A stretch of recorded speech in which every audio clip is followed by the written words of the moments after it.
कारगिल में आपने जंग लड़ी, जी सर लड़ी। किस जज्बे से जंग लड़ी? हमने 1971, 1965, 1948 ये तीनों से अफजल जज्बे से लड़ी है सर, और इंशाल्लाह इसके बाद भी लड़ेंगे। काफी जानी और माली नुकसान हुआ उनका।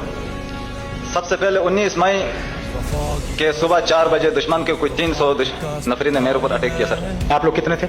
हम लोग 7 नफरी थे। 7 नफरी।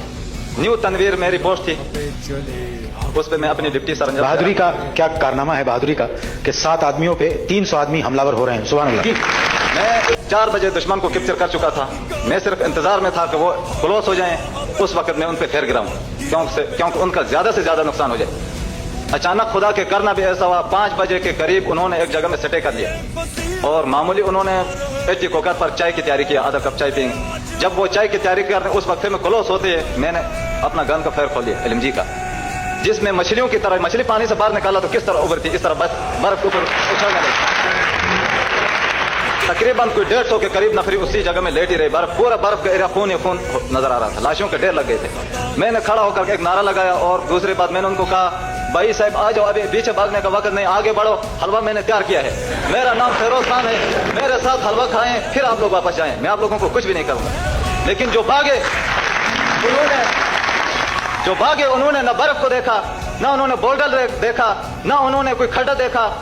वो ऐसे भाग रहे थे कि जैसा कि मैं कहता हूं कि कोई पागल कुत्ता इस किस्म का नहीं भागता। और उसके बाद मैंने पीछे से उनको आवाज दी कि वाजपेयी साहब को मेरा सलाम कहना। उसके बाद तीसरा लम्बत पर मैंने उनसे अर्ज किया, भाई ये तकलीफ आप क्यों करते हैं, आप आगे बढ़े, हम सब मिलकर कश्मीर को आजाद करते हैं। बहुत शुक्रिया। उन्होंने कहा कि छोड़ो इस कश्मीर को, हमारा जान को आजाद करो, हमें पहले छोड़ो, हमारी जान को आजाद करो।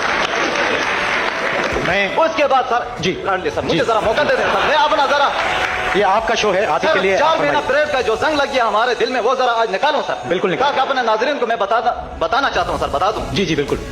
उसके बाद 4 दिन तक उन्होंने अपनी डेड बॉडीज लगातार पीछे ढुलाई करते गए सर। हमने अपने कमांडरों से इजाजत लिया लेकिन उन्होंने फेर करने का हमें हुक्म नहीं दिया। मैंने यहां तक भी अपना कमांडर कर्नल तनवीर साहब से अर्ज की थी, अगर आप मुझे इजाजत देते हैं तो मैं उनकी 50 नफरी को कैदी बना के आपके सामने ला सकता हूं। कर्नल साहब ने फरमाया, सर उनकी 100 और 200 नफरी से भी आपकी जान मुझे ज्यादा अजीज है, क्योंकि उधर कोई जख्मी हो सकते हैं या पीछे और कोई बंदे उनके गाज लगा के बैठ सकते हैं, आपको कैप्चर करेंगे या आपको नुकसान कर सकते हैं, इसलिए मैं आपको नहीं भेजूंगा। 4 दिन उन्होंने लगातार अपनी डेड बॉडी धुलाई किया। उसके बाद 5वां दिन मैं रखी के तौर पर मुझे शक था कि दुश्मन कहीं इस जगह में पोस्ट न बनाए या स्क्रीन न खोलें। अगर उस जगह में स्क्रीन खोले तो हमारा ऊपर बैठने का या हमारा चलने का कोई फायदा नहीं था। मैं बादल बिल्कुल धुंध छाई हुई थी पूरे एरिया में, मैं रखी के तौर पर उतर गया। उधर जाकर आराम से मैंने चेक किया, कोई 58 लाशें पड़ी हुई, जिनमें 7 जख्मी थे, किसी के कमर टूट गई थी, किसी का टांग टूट गया था।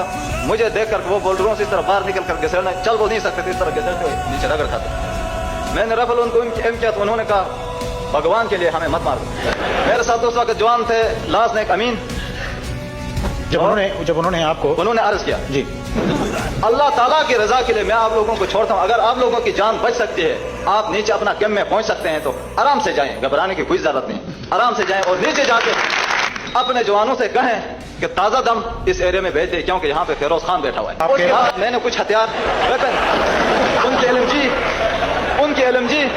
उनके वेपन, उनके रॉकेट लॉन्चर, उनके वायरलेस सेट उठाए, कुछ अम्युनिशन उठाया, अपना पोस्ट की तरफ रवाना हुआ। जब दूसरा अटैक हुआ तो हमने उनके हथियार से 8 घंटा उनके साथ मुकाबला किया। उनका हथियार उनका